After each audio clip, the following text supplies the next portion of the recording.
Hello everyone, आज हम unit 5 John Milton की एक पोएम है ऑन हिज ब्लाइंडनेस, इसको कवर करेंगे। ये जो पोएम है ऑन हिज ब्लाइंडनेस की जॉन मिल्टन की बहुत ही फेमस पोएम है और ये इन्होंने अपनी 44 इयर्स की जब उनकी एज हुई थी उस टाइम पे उनको दिखना बंद हो गया था, तो उसके बाद उन्होंने इस पोएम को लिखा था। तो ऑथर के बारे में जान लेते हैं।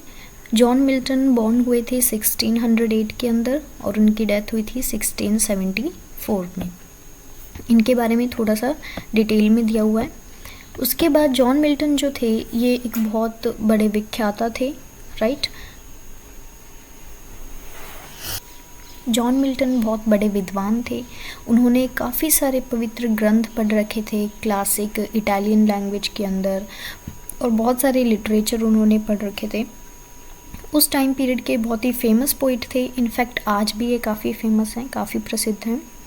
इनके जो बहुत सारी इन्होंने जो भी अपनी पोएम्स लिखी, जो भी इनके वर्क हैं, वो ज़्यादातर पॉलिटिक्स से रिलेटेड होते थे, राजनीति से रिलेटेड, धर्म से रिलेटेड और मोरालिटी से रिलेटेड। इस तरीके के ये इनके ज़्यादातर वर्क जो हैं हमें इन 3 थीम के ऊपर ही मिलते हैं। और जब हम इनकी पोएम्स को पढ़ते हैं तो हमें समझ में आता है कि इनका भगवान के ऊपर काफ़ी ज़्यादा फेथ था, काफ़ी विश्वास था। इनकी पोएम से हमें ये चीज़ समझ में आती है। और उसके बाद इन्होंने काफ़ी सारी पोएम्स लिखी, ओड्स लिखी, सोनेट्स वगैरह लिखे हैं, ब्लैंक वर्स पे इनकी काफ़ी अच्छी कमांड थी। और उसके बाद जो इनकी ये वाली जो सोनेट अब हम पढ़ेंगे ऑन हिज ब्लाइंडनेस, इसमें जो स्पीकर हैं मीन्स जो पोइट हैं जॉन मिल्टन, वो हमें ये बताते हैं कि किस तरीके से जब वो ब्लाइंड हो गए थे, मीन्स उनको शुरू से पहले तो सही दिखता था बट 44 इयर्स की एज के बाद उनको कम्प्लीटली दिखना बंद हो गया था। तो वो जो अपना गुस्सा है, अपना जो फ्रस्ट्रेशन है, वो हमें इस पोएम के थ्रू शो करते हैं कि कैसे वो अब भगवान को सर्व नहीं कर पाएंगे, भगवान की सेवा नहीं कर पाएंगे। और फिर खुद को ही वो इसी पोएम के अंदर आंसर देते हैं पेशेंस से। वो कहते हैं कि धैर्य मुझे रखना चाहिए क्योंकि जो भगवान जो हैं वो हम इंसानों से कुछ भी नहीं चाहते हैं।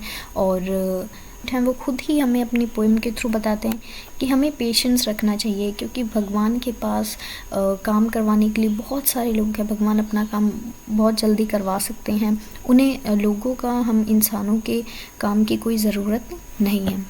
इसके बाद आप वीडियो को पॉज करके एक बार इस पोएम को रीड कर सकते हो। चलिए हम स्टार्ट करते हैं समरी, क्योंकि बेसिकली जो हमारा क्वेश्चन आता है वो या तो फिर इस तरीके से आएगा कि ये पोएम, एक पोएम का नाम देंगे कि ऑन हिज ब्लाइंडनेस पोएम किसने लिखी है, तो हम उसका आंसर देंगे जॉन मिल्टन। इस तरीके के क्वेश्चन आएंगे। और बेसिकली लॉन्ग के अंदर आते हैं तो समरी, क्रिटिकल एनालिसिस या फिर थीम पर क्वेश्चन आते हैं। ज़्यादा शॉर्ट क्वेश्चन बिल्कुल डिटेल्ड मतलब पोएम के अंदर से कि एक एक लाइन का मीनिंग, इस तरीके से क्वेश्चन नहीं आता है। तो हम डायरेक्टली समरी पे स्विच करेंगे। इस पोएम के अंदर पोइट खुद की ही बात करते हैं क्योंकि वो अपनी अर्ली एज के अंदर ब्लाइंड हो जाता है। तो उनके लिए उनको लगता है कि इस ब्लाइंडनेस की वजह से उनकी जो पूरी दुनिया है वो एकदम डार्क हो गई है, ग्लूमी हो गई है। और उसके बाद उनको ये रियलाइज़ होता है कि वो तो एक बहुत ही क्रिएटिव राइटर हैं, पोइट हैं, उनको ये गिफ्ट मिला हुआ है कि भगवान ने तो उन्हें ये गिफ्ट दिया है कि इतना अच्छा वो लिख पाते हैं, इतनी अच्छी पोएम्स लिखते हैं। और अब वो अपने अंधा होने की वजह से अब ये जो चीज़ है जो भगवान ने उन्हें ये गिफ्ट दिया है क्रिएटिव राइटिंग का, अब वो नहीं कर पाएंगे, गॉड को सर्व नहीं कर पाएंगे। और वो ये सोचते हैं कि ये जो स्किल है, ये गिफ्ट है जो गॉड ने दिया है, अब ये जो स्किल उनकी है कि अच्छा पोइट होने की, अच्छी पोइम्स लिखने की, ये तो उनके साथ उनकी डेथ तक ही रहेंगी और वो उसको यूज़ नहीं कर पाएंगे। उनको इसी बात का दुख होता है। और उसके बाद वो ये कहते हैं कि भगवान ने उनकी आई साइट ले ली है, मीन्स उनको अंधा बना दिया है। अब वो भगवान को कैसे सर्व करेंगे? वो सर्व करना तो चाहते हैं, वो सोचते हैं कि मैं अपनी पोइटिक पावर, मतलब जो भगवान ने उन्हें गिफ्ट दिया है पोइट बनने का, पोएम्स वगैरह लिखने का, तो वो उससे सर्व करने की सोचते हैं। उसके बाद उन्होंने क्या किया कि जो उनकी आगे की जो पोएम्स वगैरह थी वो बेसिकली बहुत ज़्यादा इंक्लाइंड थी गॉड के फ्रेज में, राइट। जब वो ब्लाइंड होते हैं उस टाइम पीरियड के बाद जो उनकी बहुत सारी पोएम थी, जो बहुत सारी पोइट्री थी, राइटिंग्स थी, उसमें ज़्यादातर वो भगवान के फ्रेज में होती थी, भगवान की तारीफ़ में होती थी। और वो ये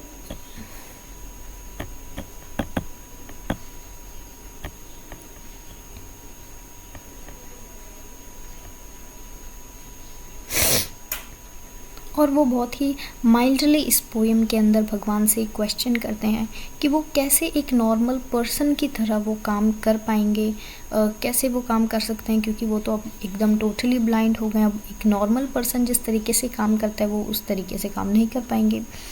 और उसके बाद ये पोइट खुद ही खुद को लास्ट में आंसर करते हैं कि उनको पेशेंस रखना चाहिए, कि भगवान को हम इंसानों से कुछ भी नहीं चाहिए। और फिर वो बताते हैं कि जो भगवान का किंगडम है, जो भगवान का साम्राज्य है, वो बहुत ज़्यादा रिच और स्प्लेंडर है। उसमें थाउजेंड्स ऑफ एंजल्स काम करने के लिए, भगवान को सर्व करने के लिए लगी हुई हैं। जो भी हम विश मांगते हैं या जो भी लैंड के ऊपर, सी के ऊपर जितनी भी विशेस हैं, उन सबको कैरी आउट करना जो है वो ये एंजल्स करती हैं। और वो इतनी स्पीड से करती हैं कि जो मॉर्टल्स हैं अर्थ पे, मीन्स जो हम मनुष्य इंसान हैं अर्थ पे, हम भी इतनी स्पीड से सर्व नहीं कर पाएंगे, राइट। और उसके बाद मिल्टन ये कहते हैं कि जो भगवान को सर्व नहीं कर पा रहे हैं, मतलब उनकी तरह या फिर किसी और डिसेबिलिटी की वजह से या किसी और वजह से जो भी लोग हैं जो भगवान को सर्व नहीं कर पा रहे हैं, और लास्ट में जो पोइट हैं वो ये कहते हैं कि जो भगवान को सर्व नहीं कर पा रहे हैं, जो किसी डिसेबिलिटी की वजह से या किसी भी वजह से भगवान को सर्व नहीं कर पा रहे हैं, उनको सिंपली गॉड की सर्विस में रहना है। और उसके बाद उनको बहुत ही पेशेंसली, बहुत ही धैर्य के साथ वेट करना है कि भगवान उन पर भी अपनी दया दिखाएंगे। समरी कंप्लीट होती है। अब हम इसका क्रिटिकली एनालाइज करते हैं इस पोएम को, और लास्ट में थीम के बाद हम इस वीडियो को एंड करेंगे। क्रिटिकली एनालिसिस पे क्वेश्चन आ जाता है कई बार समरी पूछ लेते कि इस पोएम की समरी बताइए या फिर क्रिटिकली एनालाइज कीजिए ऑन हिज ब्लाइंडनेस पोएम को। तो हम इसको क्रिटिकली एनालाइज करते हैं। ऑन हिज ब्लाइंडनेस ये एक बहुत ही इम्पॉर्टेंट सोनेट है इंग्लिश पोइट्री की। ये ऑटोबायोग्राफिकल सोनेट है। ऑटोबायोग्राफिकल मतलब होता है कि इस सोनेट के अंदर जो पोइट हैं वो खुद की ही, जैसे ऑटोबायोग्राफी का मतलब होता है आत्मकथा, जो खुद के बारे में लिखी जाती है, कोई पर्सन अपने बारे में लिखता है। तो ये पोएम भी उसी तरीके से ही हमें ये शो करती है कि इसमें पोइट जो है वो खुद के बारे में बता रहे हैं, अपनी पर्सनालिटी, कैरेक्टर के बारे में। अब जो पोइट हैं वो ब्लाइंड होते हैं 1652 के अंदर, उनको बिल्कुल दिखना बंद हो जाता है। उस टाइम उनकी एज होती है 44 ईयर्स की। अब जो उनकी बहुत अच्छे जो दिन थे, बहुत खुशी वाले दिन थे, वो एकदम सैडनेस में बदल जाते हैं, ग्रीफ में चेंज हो जाते हैं। और इसी पोएम के अंदर हमें ये भी शो होता है कि किस तरीके से जो पोइट हैं उनका जो फेथ है, जो विश्वास है, वो भगवान पे है, वो रिलीजन पे है, धर्म पे है। तो हमें इससे पता चलता है इस पोएम से, जब हम इसको रीड करते हैं और हम ये देखते हैं कि जो पोइट हैं वो काफ़ी ज़्यादा गॉड पे विश्वास रखते हैं। इंस्पाइट कि वो अंधे भी हो गए हैं, फिर भी उनका भगवान पे विश्वास है।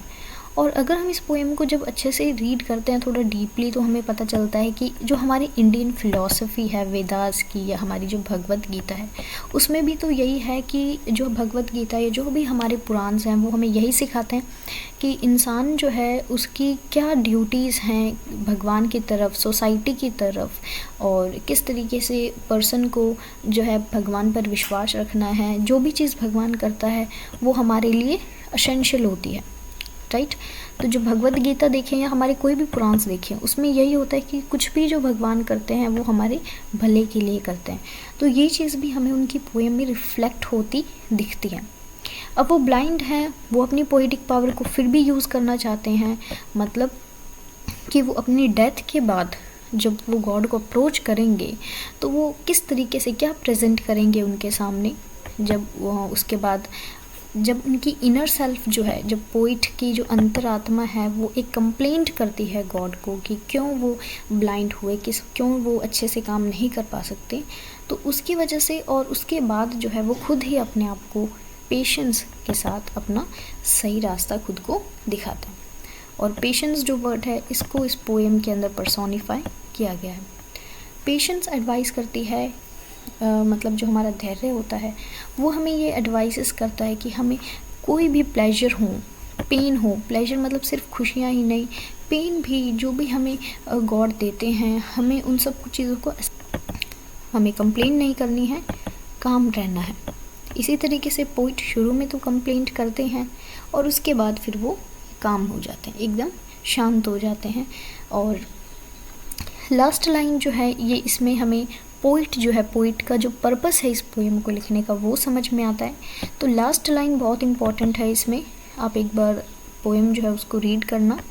ये कहते हैं कि किसी पर्सन को भगवान के अंदर विश्वास होना चाहिए कि, और उसको अपनी जो भी कैपेसिटी है, जो कुछ भी एक पर्सन कर सकता है उसको उस तरीके से काम करना चाहिए, बहुत ही धैर्य के साथ उसे उसके ऊपर भगवान की कृपा हो, इसके लिए उसको वेट करना चाहिए।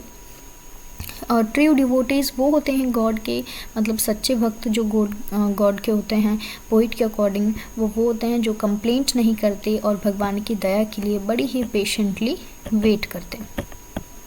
अब लास्ट में हम देखेंगे इस पोएम की थीम। तो इस पोएम की थीम यही है, बेसिक थीम इस सोनेट की यही है कि भगवान के ऊपर पूरा विश्वास रखना, फुल फेथ होना भगवान के अंदर, और जो कुछ भी सुप्रीम है वो गॉड ही सबसे ज़्यादा सुप्रीम है।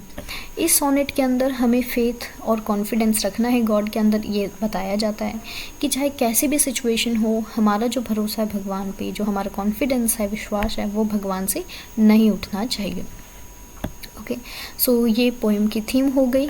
हमने इसकी समरी भी देख लिया, क्रिटिकली एनालाइज किया। क्रिटिकल एनालिसिस में जो भी पॉइंट्स हाईलाइटेड हैं आप इनको एक बार रीड कर लेना और पूरी पोएम अच्छे से क्लियर हो जाएगी। और समरी को भी आपको एक बार रीड करना है, और ये जो पोएम है आप इसको एक बार रीड करेंगे तो ठीक रहेगा, आपको थोड़ा सा माइंड में चीज़ें याद होती रहेंगी आसानी से। अब लास्ट में कुछ क्वेश्चंस हैं, आप इन क्वेश्चंस को सॉल्व कर सकते हो। एक बार वीडियो को पॉज करके इनको रीड करना अच्छे से और इसके ऑप्शंस को देखना। ऐसा करने से आपकी जो भी पढ़ाया है मैंने वो आपको अच्छे से क्लियर हो जाएगा।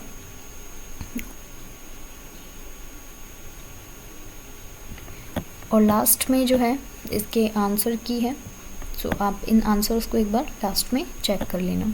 थैंक यू सो मच इस वीडियो को देखने के लिए। नेक्स्ट वीडियो जो है वो यूनिट 6 के बारे में आएगी, और वो भी जॉन मिल्टन की पोएम है ऑन हिज 23rd बर्थडे।